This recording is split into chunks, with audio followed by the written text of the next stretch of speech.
నమస్తే, నేను Keshav. Welcome to Suman TV. ఆంధ్రప్రదేశ్లో అధికారంలోకి ఎవరు రాబోతున్నారు? జాతీయ రాజకీయాల్లో జరగబోయేటువంటి పరిణామాలు ఆంధ్రప్రదేశ్ ఎన్నికలపైన కూడా ప్రభావం చూపిస్తాయా? ఈ అంశాలపైన ఆసక్తికరమైనటువంటి సర్వేలు జాతీయ మీడియా చేస్తున్నటువంటి పరిస్థితి. టైమ్స్ నౌ ఒక సర్వే రిలీజ్ చేసింది. ఇప్పుడు ఇండియా టుడే మరొక సర్వే రిలీజ్ చేసినటువంటి పరిస్థితి. ఇండియా టుడే దేశవ్యాప్తంగా జరుగుతున్నటువంటి లోక్సభ ఎన్నికలకి సంబంధించి ఏ రాష్ట్రంలో ఏ పార్టీ పర్ఫార్మెన్స్ అద్భుతంగా ఉంది, ప్రధానంగా బీజేపీ ఎన్డీఏ కూటమి, అలానే ఐఎన్డీఐఏ కూటమి, కాంగ్రెస్ ఆధ్వర్యంలోనే ఐఎన్డీఐఏ కూటమి ఎటువంటి పర్ఫార్మెన్స్ చేయబోతున్నాయి, రాబోయేటువంటి ఎన్నికల్లో ఎవరు అధికారాన్ని చేజిక్కించుకోబోతారు అనేటువంటి అంశంపైన ఆసక్తికరమైనటువంటి survey mood of the nation పేరుతో ఇండియా టుడే నిర్వహిస్తుంది. ఆ సర్వేకి సంబంధించినటువంటి సమాచారం రిలీజ్ అయింది. ఆంధ్రప్రదేశ్లో ఏ పార్టీ అధికారంలో రాబోతుంది, అలానే ఎన్ని సీట్లతో అధికారంలోకి వచ్చేటువంటి అవకాశం ఉంది, ముఖ్యంగా లోక్సభ స్థానాల పరిధిలో జరగబోయేటువంటి ఫలితాలు, దాని పర్యవసానాలు ఆంధ్రప్రదేశ్ అసెంబ్లీ ఎన్నికలపైన కూడా చూపిస్తాయా లేదా అనేటువంటి అంశాలు విశ్లేషించేటువంటి ప్రయత్నం చేద్దాం. అత్యాధునికమైన టెక్నాలజీతో ఫెర్టిలిటీ ట్రీట్మెంట్ అందిస్తోంది Medici IVF. Mood of the nation India Today release చేసినటువంటి సర్వే ప్రకారం చూస్తే ఆంధ్రప్రదేశ్లో రాబోయేటువంటి ఎన్నికలకి సంబంధించి ప్రధానంగా TDP set to win 45% votes. అంటే ఇప్పుడు ఉన్నటువంటి పరిస్థితుల్లో ఆంధ్రప్రదేశ్లో 45% తెలుగుదేశం పార్టీ కూటమికి ఓట్ షేర్ దక్కేటువంటి అవకాశం ఉంది. అంటే 45% అనేది గత ఎన్నికల్లో చూస్తే వైఎస్ఆర్సీపీ గత ఎన్నికల్లో దాదాపు 49.something% అంటే దాదాపు 50% దక్కించుకున్నటువంటి పరిస్థితి ఉంది. సరే, తెలుగుదేశం పార్టీ కూటమి కనుక 45% ఓట్ షేర్ దక్కించుకుంటే వైఎస్ఆర్సీపీ ఎన్ని ఓట్లు దక్కించుకునే, ఎంత ఓట్ షేర్ దక్కించుకునేటువంటి అవకాశం ఉంది? ఒకవేళ అదే కనుక కలిసి వస్తే తెలుగుదేశం పార్టీ వైఎస్ఆర్సీపీని మట్టి కనిపిస్తుందా, లేదా మరొకసారి వైఎస్ఆర్సీపీ ప్రభంజనం రాష్ట్రాన్ని తాకేటువంటి అవకాశం ఉందా? దీనికి సంబంధించినటువంటి సమాచారాన్ని కూడా ఇండియా టుడే రిలీజ్ చేసింది. వైఎస్ఆర్సీపీ ఓట్ షేర్ ఈసారి 41%కి 41%కి తగ్గిపోయేటువంటి అవకాశం ఉందనేది ఇండియా టుడే సర్వే చెబుతున్నటువంటి మాట. ఒకవేళ ఇటువంటి పరిస్థితి ఎదురైతే, అంటే ఆల్రెడీ జనసేన తెలుగుదేశం ఒక కూటమిగా బరిలో దిగుతున్నటువంటి పరిస్థితి, వైఎస్ఆర్సీపీ ఒంటరిగా పోరు చేస్తున్నటువంటి పరిస్థితి. మరొక వైపు నుంచి చూస్తే బీజేపీ కూడా జనసేన టీడీపీ కూటమితో కలిసేటువంటి అవకాశాలు పుష్కలంగా కనిపిస్తున్నటువంటి పరిస్థితి ఉంది.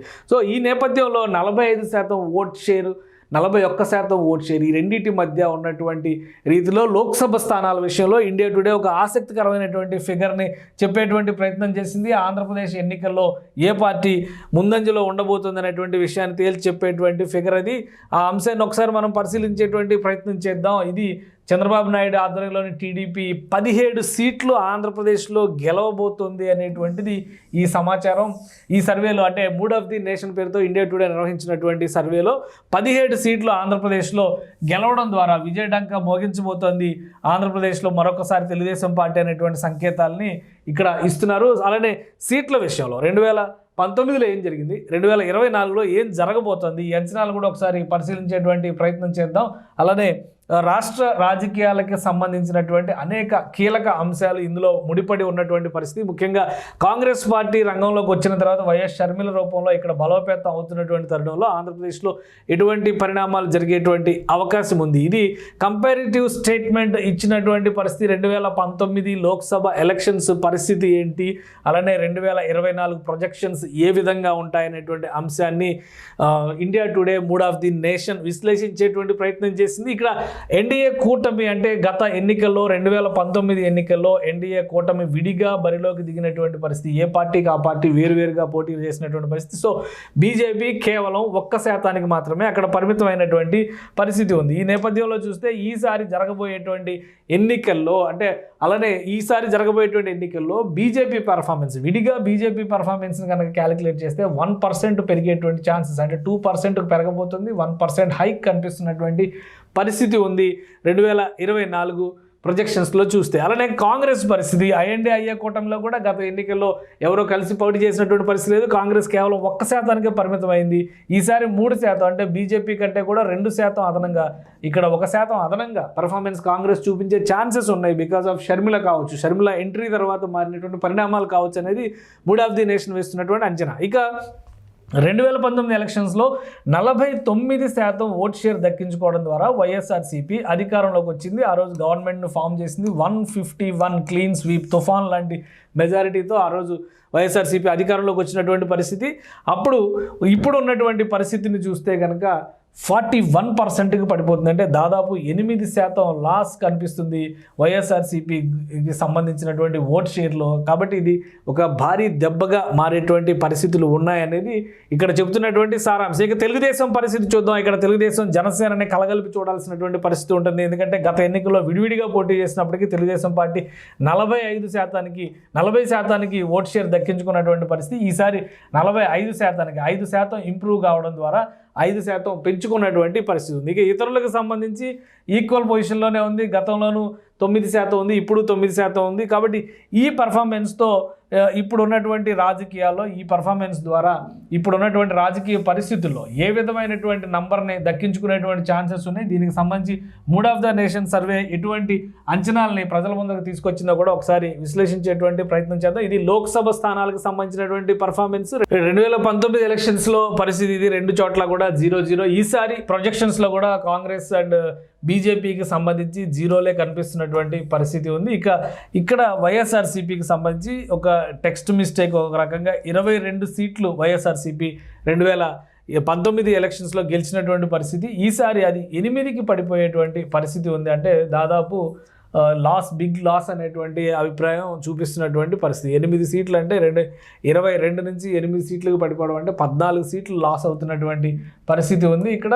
అలానే తెలుగుదేశం పార్టీ గత ఎన్నికల్లో 3 స్థానాలకు మాత్రమే పరిమితమైనటువంటి పరిస్థితి ఉంది. 3 స్థానాలకి పరిమితమైనటువంటి తెలుగుదేశం పార్టీ ఈసారి 17 స్థానాలను గెలవచ్చు అనేది ఇండియా టుడే చెబుతున్నటువంటి మాట. అంటే దాదాపు ఇక్కడ కూడా +14 అవుతున్నటువంటి పరిస్థితి ఉంది. ఇక్కడ -14 అయితే ఇక్కడ +14 అవుతున్నటువంటి పరిస్థితి ఉంది. ఇది ఆంధ్రప్రదేశ్లో mood of the nation report ప్రకారం చూస్తే ఈ పర్ఫార్మెన్స్ని బట్టి లోక్సభ స్థానంలో జరగబోయేటువంటి పరిణామ క్రమాన్ని మనం దృష్టిలో పెట్టుకొని చూస్తే కనుక ఆంధ్రప్రదేశ్లో స్థానికంగా కూడా అసెంబ్లీ ఎన్నికల్లో దీని ప్రభావం, దీని ఇంపాక్ట్ కనబడితే తెలుగుదేశం కూటమి, తెలుగుదేశం జనసేన కూటమి, బీజేపీ కూడా జాయిన్ అయితే బీజేపీ కూటమి అధికారంలోకి వచ్చేటువంటి అవకాశాలు ఉన్నాయనేది mood of the nation survey చెబుతున్నటువంటి మాట. ఇప్పుడు ప్రస్తుతం దేశవ్యాప్తంగా 370కి పైగా సీట్లు గెలుస్తామని ఎన్డీఏ ప్రకటనలు చేస్తున్నటువంటి నేపథ్యంలో, బీజేపీ ప్రకటనలు చేస్తున్నటువంటి నేపథ్యంలో బీజేపీ ఇండివిజువల్గా 370 సీట్లు గెలవడం, అలానే ఎన్డీఏ కూటమిగా 400 సీట్లు దక్కించుకోవడం అనేది లక్ష్యంగా ఉన్నప్పుడు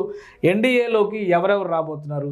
2 రోజులుగా జరుగుతున్నటువంటి పరిణామాలు ఆంధ్రప్రదేశ్ రాజకీయాలకు సంబంధించి చంద్రబాబు నాయుడు తెలుగుదేశం పార్టీ అధినేత ఆల్రెడీ బీజేపీ పెద్దలను కలిశారు. అలానే పవన్ కళ్యాణ్ కలవబోతున్నారు. ఆ తర్వాత జగన్మోహన్ రెడ్డి కూడా ఢిల్లీ వెళ్తున్నారు. దీంతో ఆసక్తికరమైనటువంటి పరిణామాలు ఆంధ్రప్రదేశ్ రాజకీయాల్లో సంభవించబోతున్నాయి. ఈ సర్వే రిపోర్టు ప్రకారం ఇప్పటికిప్పుడు ఎన్నికలు జరిగితే కనుక రిజల్ట్ ఈ విధంగా ఉండొచ్చు అనేటువంటి అంచనాలు ఉన్నాయి. కానీ ఇప్పుడు వేస్తున్నటువంటి రాజకీయ ఎత్తుల తర్వాత పరిణామాలు ఏ విధంగా మారబోతున్నాయి, ఆంధ్రప్రదేశ్ ప్రజల తీర్పు, ఓటర్ తీర్పు ఏ విధంగా ఉండబోతుంది అనేది అనుక్షణం ఆసక్తికరంగా మారుతున్నటువంటి సన్నివేశం. మూడ్ ఆఫ్ ది నేషన్ చెప్పిన అంచనాల ప్రకారం తెలుగుదేశం పార్టీ అధికారంలోకి రావచ్చు. కానీ మారబోయేటువంటి పరిణామాలు ఈ అంశాలను ఏ విధంగా ప్రభావితం చేస్తాయనేది కూడా ఇప్పుడు ఆసక్తికరమైనటువంటి అంశం.